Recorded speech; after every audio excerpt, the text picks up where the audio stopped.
Let the noise of this present hour fall away from you, and walk back with me into a wilderness older than every map you have ever held. There is an old man standing on cracked, salt-pale stone at the edge of a great emptiness, and the wind crossing his shoulders has not touched a living thing for many days. You are there with him now. The ground beneath your feet is the color of bone left out under a slow sun, and the sky above you is the color of unworked metal that has never been beaten into any useful shape. There are no birds. There are no caravans. There is no thread of smoke from any settlement at the horizon, because every settlement that ever stood within walking distance of this place has long since softened into a low ridge of broken pottery and forgotten names. Let your shoulders drop. Let the ceiling above your bed soften, and let the day's small irritations slide off you like fine sand running off an open palm. We are going somewhere very quiet now, somewhere held together by parchment and dread. Somewhere we are going to stay for a long while. The old man on the salt-pale stone is a seer. His hair is the color of cooled iron. His eyes carry the slow, uncoaxed patience of a man who has stopped being startled by anything. He has been carried here, into a wilderness he did not choose, by something inside his own skull that he does not fully understand, and he is waiting. He does not yet know what he is waiting for. He only knows that the air around him has begun to thicken the way water thickens just before it freezes, and that the silence in this wasteland has taken on a shape. And then, very slowly, almost gently, the wilderness gives way. He sees a woman. She is alone in a place where no woman should be. She is dressed in fabrics that have no business existing in a desert. There is purple at her shoulders, the kind of purple that is harvested one drop at a time from the gland of a small sea creature crushed by the thousands on a foreign coast. There is scarlet at her throat, the kind of scarlet that has to be soaked into wool slowly, layer by layer, by craftsmen who lose their eyesight to it. There is gold at her wrists, gold in her hair, gold across her brow, and the gold has been worked so finely that it catches the dim, flat light of this empty sky and bends it into something that looks almost like firelight, even though there is no fire anywhere in this place. And in her hand she is holding a cup. Sink a little deeper now, and let the dust of 2,000 years settle gently over your eyelids. The cup is gold as well, but it is not the careful, devotional gold of a sanctuary vessel. It is a banquet cup. It is the kind of cup a victorious general might lift above a low table at the end of a long campaign. The kind of cup that smells of spiced wine and sweat and the slow burning of imported resin. It is full to the brim with something dark, and the dark inside it is not wine. The seer does not move. He does not run. He has been a seer too long to run from a vision. He looks instead at what she is sitting on. She is mounted on a beast, not a horse, not a camel, not any creature any caravan trader has ever bartered for at any market in any port along any sea you can name. The beast beneath her has 7 heads. It has 10 horns.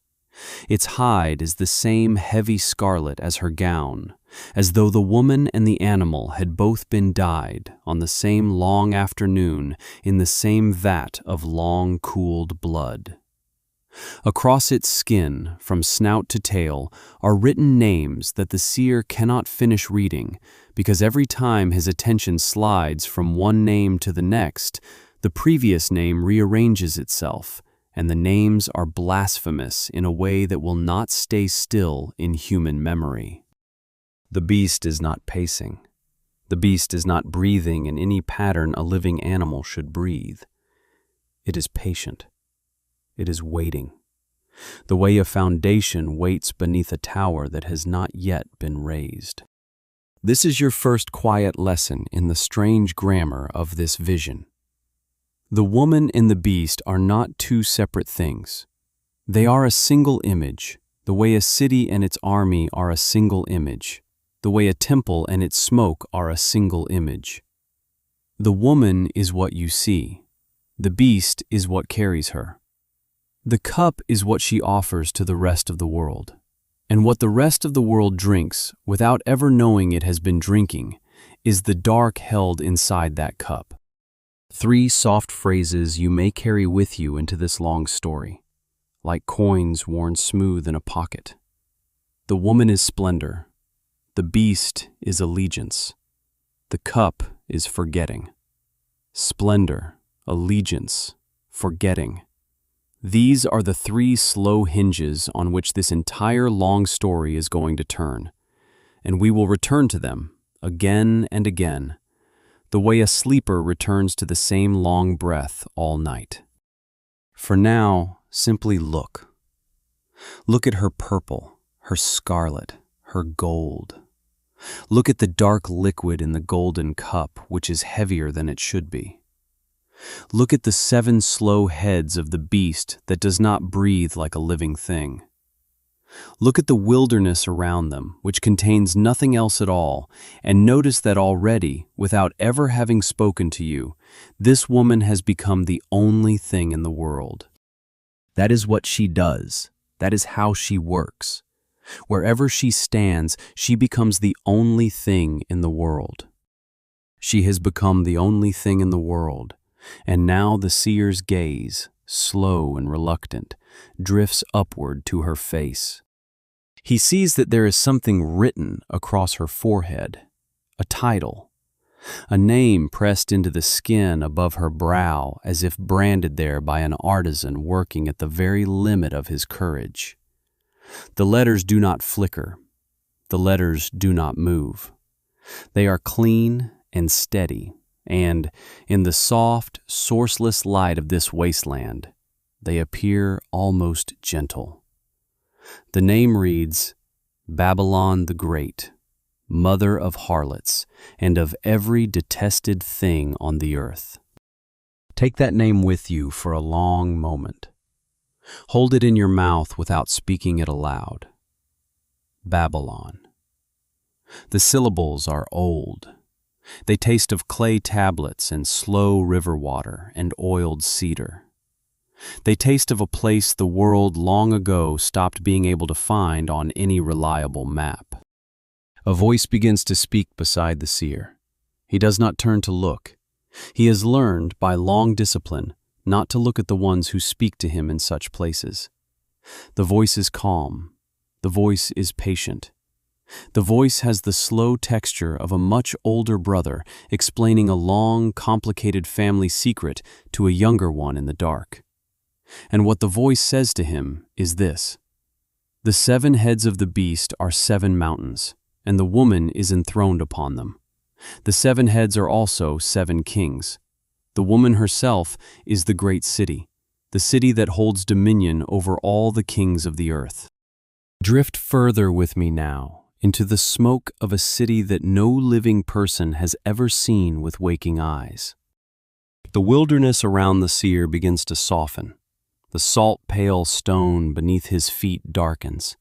The empty sky above him thickens with cloud, and through that thickening, by some quiet courtesy of the vision, you and he are carried inland together. You arrive at a city built upon 7 low, broad hills. You arrive at evening. The light over the 7 hills is the color of poured honey, and the 7 hills themselves are crowned with stone, layer upon layer of pale, careful stone, terraced and stepped and crowded with temples whose pillars rise so high they seem to be holding up the dim sky itself. There are colonnades that stretch farther than the eye can comfortably follow. There are roof tiles glazed in the colors of dried blood and dried wheat. There are statues set into niches every 20 paces, and every statue has been worked by a different hand, and every hand has carved a god, and every god has been carved with the slightly weary, slightly bored expression of a deity that has been worshipped a very great deal.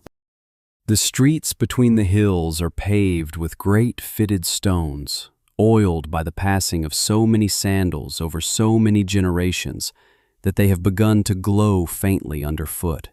Down those streets move processions you cannot quite see in full. Only the hymns of long robes, only the slow drift of smoke from a swung censer, only the patient tread of an ox decorated for sacrifice, its horns bound with red wool. The air is layered, the way a heavy cake is layered. There is the high green scent of crushed myrtle. There is the warm orange scent of saffron stewed in oil. There is, beneath these two scents, a third scent, much fainter, that smells of slaughter, the way a butcher's apron smells after it has been hung up at the end of the day, washed in cold water and hung up again. Along the spine of the largest hill, the highest of the seven, runs a long terrace of pale marble, and upon that terrace sit the banquet halls of the city's most powerful houses. From those halls, even at this hour, you can hear the low, tuned hum of music being played for an audience that is no longer really listening. You can hear the small, clean ring of metal cups being set down on lacquered wood. You can hear very faintly the laughter of people who have never, in all their lives, been told no. And down at the base of the 7 hills, at the city's edge, lies the harbor. The harbor is the lung of this entire enormous body. Ships come in and ships go out, and the ships are loaded with what the entire known earth produces. The water of the harbor is dark with their shadows. The smoke from their cooking braziers hangs low above the masts. The dock workers, half naked and oiled with the labor of the day, move sacks and amphorae and bound chests in long, slow chains, and you can stand in the warm wind from the sea and watch the gold and the silver and the cedar and the wine of half the world being unloaded, by torchlight, onto these patient stones. 3 small things to hold quietly in your mind as you look down from this terrace at this city. The 7 hills are her throne. The 7 kings are her lovers. The 7 heads are her crown. Throne, lovers, crown. That is how the city wears itself out into the wider world. That is how the city carries on her broad back the long and patient burden of being the most powerful place on the earth. And now, perhaps, you begin to understand why the voice beside the seer chose to speak in code. To say this city's true and present name, in the open, in writing, while the city still breathes and still has soldiers and still has informers in every market. That would be a small, slow kind of suicide. So the voice hands the seer an older name instead. It gives him the syllables of a city that had already died centuries before, a city whose hanging gardens were already a memory, a city whose great ziggurats had already crumbled back into the sand from which their bricks had been cut.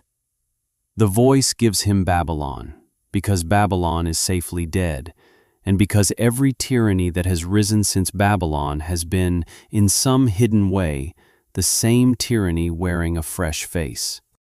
The trick is that the older name is not really a disguise. It is a key. Anyone with the right ear, anyone trained to listen for the doubled meaning, will know at once which living city is meant. And anyone without that ear will simply hear an old story about an older empire that fell long ago, and will feel safe in their bed. That, more than anything, is the strange, quiet genius of this vision. It hides in plain hearing. The city it describes is the city its first listeners walked through every day. The 7 hills are the 7 hills they could see from any rooftop. The woman in scarlet is the household goddess of their entire world. And the cup in her hand, full of dark liquid that is not wine, is the cup that they themselves, in one small, quiet way or another, have all been raising to their own lips. Lower yourself into the slow current of a memory that the world has been trying to forget for almost 20 centuries. The seer has not moved. He is still standing on the high terrace of the largest hill, and you are still beside him. But the vision shifts a second time, the way a dreamer's view shifts in the first soft light of morning, and now the two of you are no longer looking down at the city from above. You are walking, very slowly, through the long arcade of its central market. The arcade is roofed in cedar beams brought from a forest that no longer exists in any country on any current map. The beams are darker at the joints from centuries of slow lamp soot. The columns supporting the arcade are red marble, polished to a soft shine, and at the base of every column there is a small basin of cool water for the sandals of customers who have walked too far in the dust. The light here is the color of weak tea steeped a long time. There are no shadows that are fully black. There are no surfaces that are fully bright. Everything sits at a careful, comfortable middle, the way the light in the very richest rooms always does. In the first long row of stalls, you pass gold. Gold in flat, hammered sheets, gold in curled wire, gold in coins from 12 mints, each coin stamped with a different worn face. Gold sewn into the borders of long ceremonial robes that hang from polished wooden racks like the shed skins of important men. Beside the gold lies the silver. Silver poured into ingots stamped with the faces of dead generals. Silver hammered into the long, thin spoons used at the most expensive banquets. Silver in candlesticks tall as a small child. In the next row, you pass the precious stones. Whole shallow trays of pearls, small as raindrops, large as the eye of a calf, every one of them taken from oysters split open by divers who have long since gone half-deaf from the pressure of the deep water. Beside the pearls are stones whose names have been kept secret from the public, so the merchants can keep the prices high. Green stones from a river the empire has not yet officially mapped. Blue stones from a mine guarded by soldiers wearing no insignia. Then comes the cloth. Bolts of purple, the same purple worn by the woman of the vision. Bolts of scarlet, the same scarlet of her gown. Fine linen so thin it could pass through a wedding ring without folding. Embroidered silk from a road that takes 2 long years to walk in either direction. Each bolt is unrolled, slightly, by a young attendant whose only job for the entire day is to flick the corner of the cloth at the right careful angle to catch the eye of a passing magistrate. Then comes the incense. Whole, low pyramids of it. Frankincense the color of pale honey. Myrrh the color of dried blood. Cinnamon in long, curled bark, stacked taller than your head, scenting the entire arcade with a heat that is not warmth. The incense alone could intoxicate you, if you stood here long enough, and the city is fully aware of this. Then the wine, in jars taller than a man, sealed with pitch and stamped with the year of the harvest. Then the olive oil, in jars half that height, the oil so thick and so green that, in the lamplight, it looks like cooled metal. Then the wheat, mounded in great blonde piles. Then the cattle, lowing softly in their pens at the back of the arcade, knowing what cattle have always known about the cities of men. Then the horses, restless, beautiful, brushed until their coats glow. And then, at the very last row, at the back of the arcade, behind a low wall, You come to the final entry of the Empire's long ledger. Bodies. Human bodies, sold to one another as freely as any of the goods you have just walked past. You stand at the low wall and you look at them, and they look back at you with the patient, half-empty gaze of the bought. They have been sorted carefully. The strongest are at the front. The most beautiful are kept under awnings to preserve their skin. The skilled, the scribes, the surgeons, the musicians, the cooks, wear small wooden tags around their necks that list, in 3 languages, exactly what they can do. The children stand together in their own quiet pen. They do not cry. They have already learned that crying does not change the price. This is the bottom of the cup. This is what the dark liquid in the woman's golden cup has always been. Underneath the spice and the perfume and the careful, warm light of the arcade. The cup is full of the long, slow drinking of human lives. 3 quiet truths to carry with you out of this market. The empire begins in beauty. The empire travels in cloth and gold. The empire ends in bodies. Beauty, cloth, bodies. That is the route every long supply line has always taken, from the cedar forests at the edge of the known world all the way down to the low wall at the back of the arcade where the children do not cry. The seer beside you has not spoken at all. He does not need to. He has been a seer too long not to know that the most damning thing a vision can do is simply let you see, without commentary, what is already there. Settle deeper now into the long, low quiet that follows after every great fire has burned itself out. The vision turns again. You and the seer are no longer in the arcade. You are no longer on the high terrace. You are standing, instead, on a low headland a few miles from the city, looking back across a wide bay of dark water at the 7 hills. And the 7 hills are burning. Not all at once. Not in any single dramatic blaze. The burning of the city is slow, patient, almost ceremonial. Smoke rises in long, thick columns from the temple roofs first, then from the colonnades, then from the banquet halls along the marble terrace. The columns of smoke do not bend. There is no wind to bend them. They climb straight up into a sky that is gone the color of old bruises, and they spread out, very slowly, into a single low ceiling of ash that begins to settle over the bay, the headland, and the small fishing villages along the far shore. You can see the fire only in glimpses, a long, thin tongue of orange behind a row of pillars, a sudden flowering of yellow inside the upper window of a tower, the dull red glow at the base of a temple as its inner sanctum gives in to the heat. The fire is not in any hurry. It has all the time in the world. It has the same long, patient quality the woman herself once had, on her scarlet beast in the wilderness. And you understand now that this fire was always inside her, the way a coal can sit hidden in a heap of ash for many days before anyone notices it is not gone out. What you notice next is not the fire. It is the silence. Until this evening, the city you walked through was the loudest place in the known world.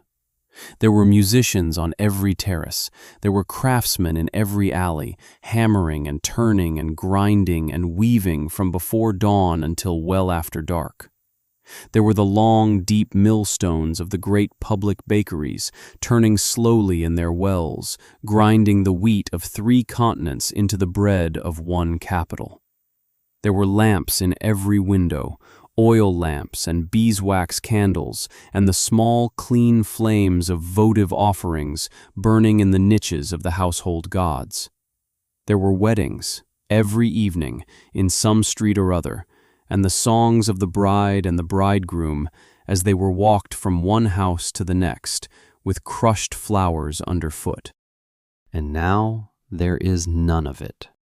No music from any terrace, no hammer in any alley, no millstone turning in any bakery, no lamp burning in any window, no bride being sung from her father's house to her husband's. The empire has been switched off in a single evening, the way a steward at the close of a long banquet walks slowly from torch to torch and snuffs each one with a long brass cap. Look out across the bay with the seer. There, at the edge of the dark water, you can see the merchants. They are standing in long rows on the pale sand, knee-deep in the surf, and they are not running toward the city. They are not throwing their robes over their heads to put out any flames. They are not calling for any help. They are simply standing there, in their good cloaks, watching the burning. The way a man watches a debt being burned that he was never going to be able to collect anyway. Beyond the merchants, on the dark water itself, you can see the ships. They have rowed out, every one of them, just far enough that the wind from the burning city cannot scorch their sails. The sailors stand along the railings, and from their throats comes a sound that is not quite weeping and not quite singing. It is a low, rhythmic wail, the kind of wail that men make when they have lost not only a city, but the long route their entire life depended on. They are mourning the city, yes. They are also mourning the ledger that the city was.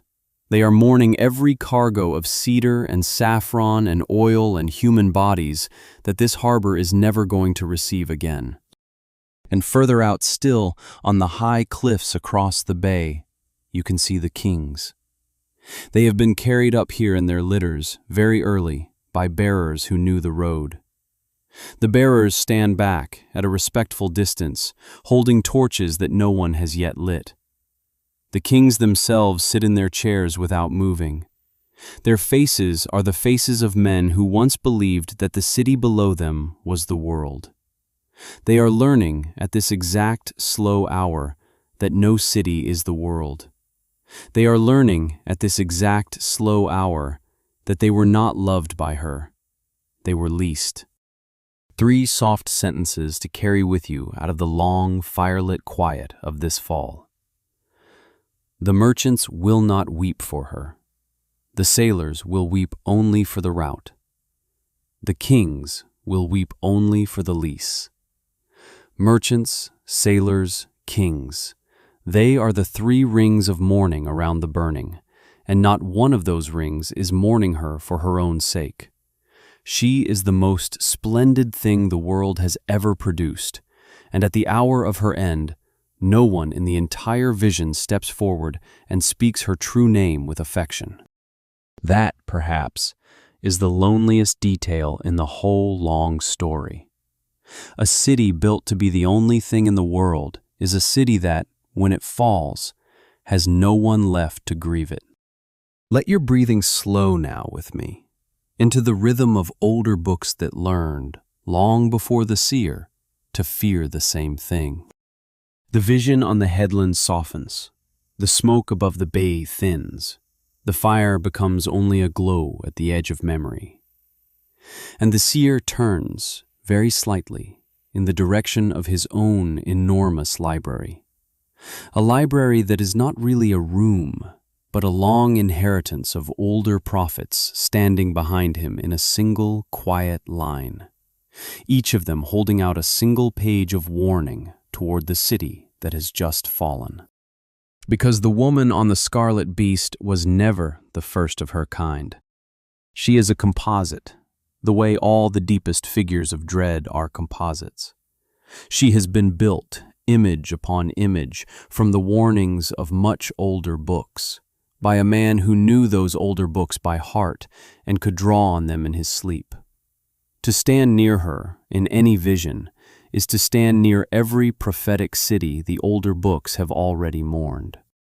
Walk back with me first to a man who lived more than 600 years before the seer of the wilderness, in a city that was about to be eaten by the historical Babylon, the original Babylon, the city of mud bricks and great river and hanging gardens. His name is Jeremiah. He sits with a scroll on his knee and a long brush in his hand, and he writes, in the failing evening light, a strange and dangerous sentence. He writes that Babylon, the conqueror, the world capital of his hour, is a golden cup in the hand of a higher power, and that this cup has made the nations of the earth drunk. He writes that the wine of her abominations has been drained deep by every kingdom within reach, and that this drinking is the reason those kingdoms have lost their balance, their judgment, their last small ability to walk straight. Hold that older image quietly for a moment. A golden cup in the hand of a higher power. The nations stagger, the world wobbles.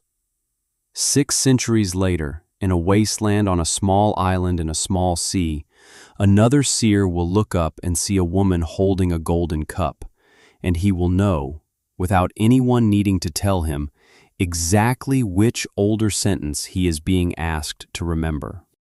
Walk back with me, second, to the long lament for Tyre. Tyre was the maritime queen of the older world, the harbor city whose merchants traded with the most distant coasts, whose ships carried purple cloth and cedar and tin and oil from horizon to horizon. The prophets Ezekiel and Isaiah took turns singing dirges over her long before she actually fell, and their dirges have the same low cadence as the wail of the sailors in the bay we just left behind. They list the cargoes. They list the trading partners. They list the islands that will mourn when the harbor finally goes dark.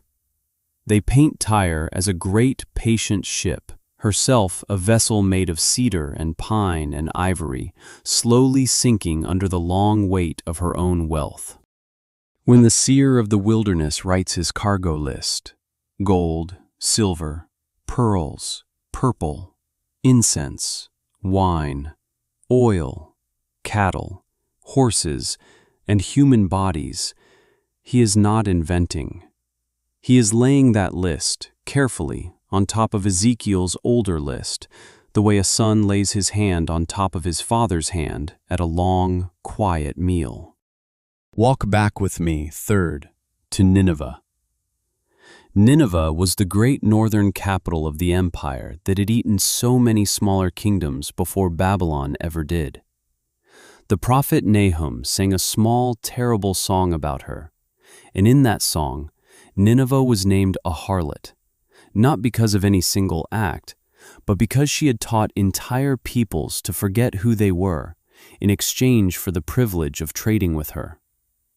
The prophet Nahum spoke of her many sorceries and her many seductions, and he spoke of the day her cosmetics would be wiped from her face in public with the rough hand of a higher justice.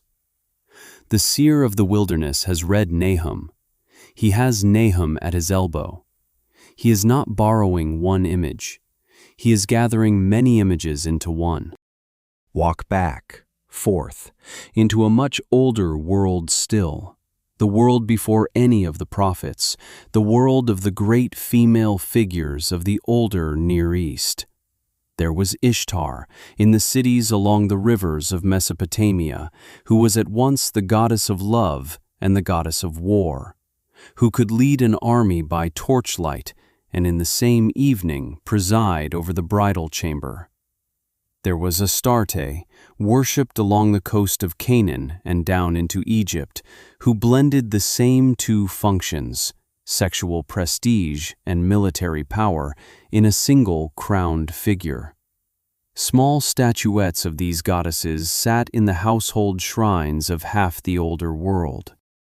The seer of the wilderness is not copying any one of these older goddesses. He is doing something more cunning. He is borrowing the older grammar, the old equation that bound together female splendor, sexual power, kingship, and bloodshed, and he is turning that grammar inside out. He is using the old visual language of the great goddess to describe an empire that does not deserve a goddess.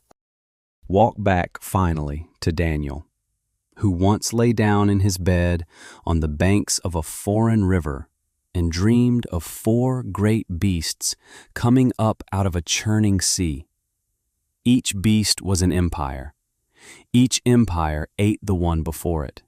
The seer of the wilderness has read Daniel as well. The 7 heads and 10 horns of his beast are not original animals. They are the descendants of Daniel's beasts, condensed into one mobile throne, polished to a high, blasphemous shine. And there is one further small detail you should hold quietly. In the city we just watched burn, there was already an official goddess of the empire, a noble, dignified figure called Roma, the womanhood of the state. The seer takes that careful imperial portrait, that polite official Roma, and he overpaints her. He gives her a cup. He gives her a beast. He gives her a forehead title she would never have chosen for herself. He turns the dignified mother of the empire into the drunken mother of the harlots, and he does it on the same canvas the empire itself supplied. 3 quiet inheritances braided together at her shoulders. Jeremiah's cup at her hand. Tyre's cargo at her feet. Nineveh's ruined cosmetics waiting on her face. Cup, cargo, cosmetics. That is the long inheritance she carries, and that is why, when she finally falls, so many older books fall a little further with her. Sink with me now into the soft, terrible center of what the vision has been pointing at all along. The deepest dread held inside the woman on the scarlet beast is not, in the end, that she is wicked. The world has seen wickedness before. The world has cataloged it, named it, drawn it on temple walls in the form of long-fanged demons and abyssal monsters and the slow, patient devourers of the underworld.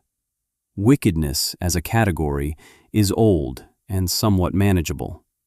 The horror inside this particular vision is something stranger, something older than category, something that explains why the image has refused to die for almost 20 centuries.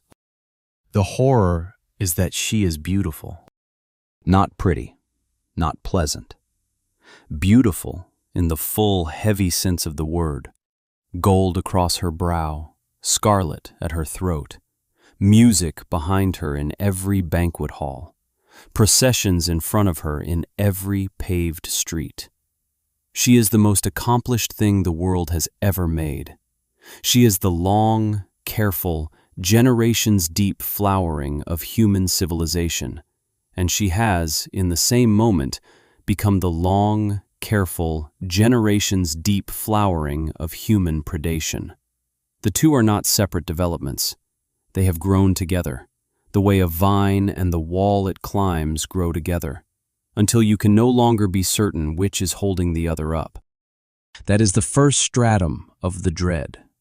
The most demonic thing in history may not be primitive chaos at all. It may be organized splendor. It may be everything the world has been taught since childhood to admire. She is not a creature out of any cave. She is not a winged thing rising out of any pit. She is a city, with manners, with laws, with diplomats, with marble baths and library wings and trained chefs and tax records kept in 3 languages. She is everything the species has agreed to call good. She is, if you look at her with one eye closed, simply civilization. She is the long, polite arrangement that allows 1 million people to live together without killing each other in the streets. She is the schools, the courts, the archives, the perfumed evening, the lamp-lit dinner. She is what every weary villager has ever dreamed, at one point or another, of moving into. She is the inheritance.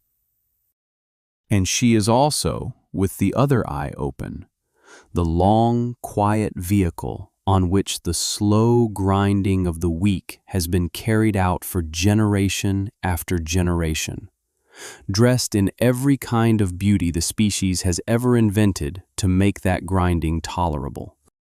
The beast beneath her makes this even sharper. The beast has names of blasphemy written across its hide. Those names are the names of rulers who allowed themselves to be called by titles that no human being should ever accept. Son of God, Lord and God, Savior of the people, divine and present help. The political order of the empire is not separate from its idolatry. The political order of the empire is its idolatry. To live inside her, to thrive inside her, to send your child to her schools and your grain to her markets is to be carried gently on the back of the beast, whether or not you ever sat down in front of an idol and bowed. And then comes the bleakest, quietest moment in the whole long vision. A moment that does not raise its voice, a moment that simply happens, almost as a footnote, almost as a small, late detail at the bottom of a long page. The beast turns on the woman. The 7 heads and 10 horns rise up against the very figure they have been carrying. They strip her ornaments from her, one by one. They tear the purple from her shoulders. They peel the scarlet from her throat. They take the gold from her brow, the pearls from her hair, the cup from her hand. They eat her flesh. They burn what is left of her with fire. The empire she rode, the empire she ornamented, the empire she lent her face and her body and her name to, in the end, devours her. This is not a small turn. This is the deepest disclosure of the vision. Power, when it has finished using its own beauty, eats it. Every long system, given enough time, cannibalizes the people. The symbols, the icons, the priesthoods, the celebrities, the saints it once used to make itself appear lovely. The system survives. The ornaments do not. The same forces that lifted her up will be the forces that strip her, and the kings watching from the cliffs will not lift a single hand to stop them. Listen, in the long stillness after she is taken apart, to the small accusation against her that the older voices have been carrying all along. She is not charged only with her own crimes. She is charged with the blood of the prophets, of the saints, and of every person who has ever been slaughtered on the surface of the earth. That is not a local indictment. That is a cosmic ledger. She is being held responsible, in this vision, for the entire long red record of human predation, because at every stage of that record, the predator was wearing some version of her face. Every empire that has ever built a marble terrace over a market that ends in bound bodies has, in the long view of the vision, been her, in another costume, in another century, holding the same cup at a slightly different angle. That is the final layer of the dread. She is not a single fallen city. She is a pattern. She is a way that human beings keep arranging themselves as soon as enough of them gather in one place. She rises again. She wears different cloth. She speaks different languages. She is enthroned upon different hills. The 7 heads change names. The 10 horns change crowns. The cup changes vintage. But the cup is always there, and there is always something dark inside it. And the dark inside it is always, in the end, the small, slow drinking of human lives.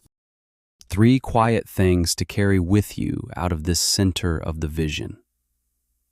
The beauty was the trap. The order was the worship. The end was the fire that the order itself lit. Beauty, order, fire. That is the slow turning of every long civilization that has ever ridden the scarlet beast. And the seer of the wilderness saw, in a single long evening, that we have been riding the beast all along, and that we have, all of us, in one unguarded moment or another, raised her cup quietly to our own lips. Drift one slow step further with me, into the side passages of this long story, where the lamps burn lower and the air smells faintly of older parchment. There are corridors leading away from the main hall of this vision. Some of them are narrow, some of them are dim. Some of them open onto small rooms in which scholars have spent their entire working lives trying to settle a single argument, and have died with the argument still open on the table beside them. Walk a little way down a few of these corridors with me. We are not going to solve them. We are only going to feel how deep they reach, and then drift quietly back. The first corridor opens onto the memory of a single emperor. His name was Nero. He died young, at 30, by his own slow hand, in a borrowed villa outside the city he had once owned outright. After his death, the empire did not settle. It convulsed. 4 men in a single year tried to seize the long marble throne of the 7 hills, one after another, each of them rising in some smoky province with a few bought legions, each of them sliding back down into a corpse within a few short months. Historians have called that single year the Year of the 4 Emperors, but on the streets of the empire itself, the year felt much longer than its own calendar. It felt like the long-held breath before a body remembers how to fall. A strange, small belief was born inside that breath. The belief was that Nero had not really died. The belief was that he was hiding in a province across the sea, and that he would come back, with a foreign army at his shoulders, to retake his throne and to punish the empire for letting him go. The belief had no real evidence behind it. It did not need evidence. It needed only the long, uneasy texture of the year. And in some quiet corner of the seer's vision, that belief sits behind the strange career of the beast itself, the head that was wounded and yet lived, the king who was and is not and yet is to come. Babylon, in this corridor, is the empire condensed into the long shadow of a single dead tyrant who refuses to stay buried. The second corridor opens onto a small, dry settlement at the edge of a salt sea, in the hills above a flat, dead water.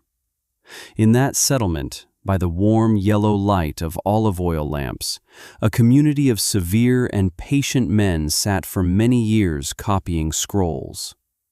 They had a private code for the foreign empire that ruled their land. They never wrote that empire's true name on a scroll.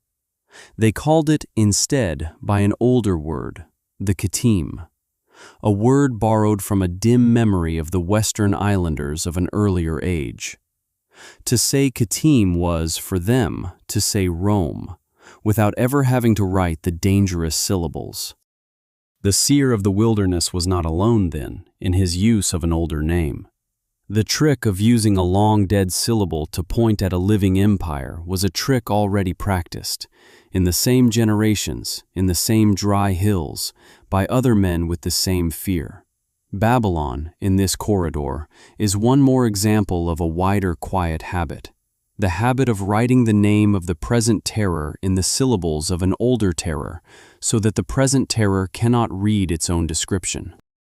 The third corridor is narrower, and it opens onto a much more uncomfortable thought. A small line of careful interpreters, across the centuries, has argued that the woman on the scarlet beast is not the empire of the 7 hills at all. She is, instead, the religious capital of the seer's own people. She is Jerusalem. They point to the older books, in which the harlot image is almost always used against a covenant city that has betrayed its own promises. They point to the temple itself, and to the long history of priestly compromise with foreign power. They argue that the most cutting indictment in the entire vision is not the empire abroad, but the holy city at home, dressed in its priestly purple and scarlet, holding its own golden cup and selling its own people to the highest bidder. This reading is, for most modern scholars, a minority report. the 7 hills, the great city ruling the kings of the earth, the cargo lists, all pull more naturally toward the empire of the 7 hills. But the corridor is real. The discomfort it raises is real. Babylon, in this corridor, is whoever you most love and most expect to be holy, the moment they begin to behave like the empire they were meant to resist. The 4th corridor opens onto a quiet correction. For many centuries, the city of the vision was imagined as a single, uniform engine of state terror, with soldiers in every street, dragging believers from their homes in the small hours of the morning. More recent, careful work has slowed that picture down. The empire of the 7 hills was certainly violent. It was certainly idolatrous, but it did not need to drag anyone most of the time. It worked instead by participation. It worked by the slow, daily compromises of the market, the festival, the trade guild, the family meal at which a small pinch of incense was thrown onto a small flame in honor of a ruler who insisted on being called divine. That is, in some ways, a more unsettling picture than the older one. It means that the cup the woman holds is not always pressed to the lips by force. It is much more often raised, voluntarily, by people who simply did not want to lose their place in the long, careful arrangements of their city. Babylon, in this corridor, is not the soldier at your door. Babylon is the small daily yes you say, without thinking, to the 1,000 quiet expectations of the empire you happen to live inside. The 5th and last corridor is the longest, and it has not stopped lengthening. After the empire of the 7 hills finally collapsed, the woman did not dissolve with it. She passed, instead, from interpretation to interpretation. She was painted by reformers with a triple crown on her head in the great printed Bibles of a new age, to point at a religious institution they accused of becoming the very thing the older empire had been. She was assigned by other readers in other centuries to rival churches, to merchant nations, to cosmopolitan capitals, to whole cultural systems. Every age has, in its own way, lifted her veil and recognized its own face beneath it. That is perhaps the strangest gift of the vision. It does not name a single city. It hands you a mirror shaped like a city, and it asks, very softly, where you happen to be standing when you look into it. 3 soft corridors out of many. The corridor of the dead emperor who refuses to stay dead. The corridor of the older name used to disguise the present empire. The corridor of the mirror that always finds the viewer's face. Emperor, name, mirror. These are the 3 small lamps still burning in the side rooms of this vision, long after the great hall above them has gone dark. Settle now, with me, into the very last stillness of this long story. The stillness that comes after every fire has finished burning, after every market has finished selling, after every corridor has gone dark behind us. The seer is no longer in the wilderness. The seer is no longer on the headland watching the smoke. The seer has, in fact, been dead for almost 20 centuries. The small island where he wrote his vision is today a quiet place of low white houses and patient olive trees, and the cave where the local tradition says he once received his vision is a small, cool stone room visited by a few quiet travelers each morning. Nobody is afraid of him there. The pages he wrote have been read and reread and translated and printed until the dread inside them has been worn smooth by the soft passing of generations. The empire he saw is also, in its first form, gone. The 7 hills are still there, exactly where they were. They have, in fact, never been moved. A few of the temples he watched burn have been rebuilt, repurposed, renamed. The arcades where the cargo of the world once arrived have become side streets where small motor scooters now lean against the walls. The harbor is still a harbor. Children swim there in the warm summer afternoons. The terraces where the most powerful banquets of the older world were once held are now mostly grass, with a few low stones poking through, and travelers in soft sun hats walking slowly between them, taking photographs of nothing in particular. The woman on the scarlet beast is also, in some quiet way, gone. She was never a single woman. She was a long picture used to describe a long pattern, and the pattern has moved on, the way patterns do. The beast no longer bears her exact ornaments. The cup is no longer poured from exactly her vintage. The ledgers of the present world are kept in different languages, on different surfaces, by different scribes. The pattern is older than any of its costumes, and so the pattern continues. But the particular figure the seer saw, on the salt pale stone in the wilderness, has long since taken her purple and her scarlet and her gold and slipped quietly out of the historical record. Notice how soft she has become, now that the centuries have closed gently over her. Her cup, which once felt heavy enough to tilt the world, has become a small painted symbol on the corners of medieval manuscripts. Her beast, which once had blasphemous names too unstable for human memory, has become a quiet woodcut in the back rooms of museums.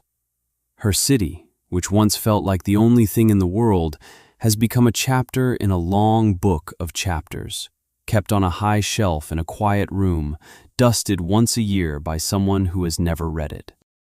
That is the long, quiet truth at the bottom of every great vision of dread. Even the most enormous picture, given enough time, becomes a small, careful illustration in a book that is rarely opened. Even the most furious city, given enough time, becomes a low ridge of stone in a field where animals graze. Even the most splendid woman, given enough time, becomes only a symbol on a page, soft as the wing of a moth. So lie back now, with me, in the long quiet that has settled over all of this. The 7 hills she once rode are, this evening, lit only by street lamps. The merchants who once stood knee-deep in the surf are dust and salt. The sailors who once wailed for the lost route have been dust and salt for almost 2,000 years. The kings who watched her burn from the cliffs across the bay have all been carried, in their turn, into their own small, quiet tombs, and the cliffs themselves have softened a little under the long, patient weather of all the centuries since. You are not in any of that.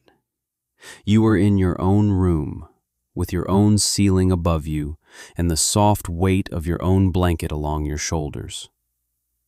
The light in your room is steady. The walls of your room are close. Nothing in any older vision can reach you here. The cup of the woman is far away, on a high shelf in a long book, and the dust on its painted gold is undisturbed. Let your hands soften where they rest. Let your jaw soften.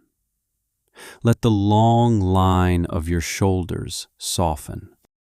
If you were to stand on a low headland tonight, in your own century, looking back across a dark bay at the lit cities of your own time, what older woman do you think you might just glimpse, very faintly, sitting calm and crowned above their many small lights? You do not have to answer. The question can sit in your room with you, on the shelf above your bed, with all the other quiet questions that have made themselves at home there over the years. The heavy doors of the Apocrypha Vault will stay open. There is no rush to return. When the next slow evening comes, and you would like another long old story to carry you down into sleep, the lamps inside the vault will already be lit, low and warm, waiting patiently, the way the oldest lamps have always waited for the next quiet visitor to step inside. Sleep now, very gently, in a world where every great fire, in the end, becomes only a small, soft warmth at the back of an older book.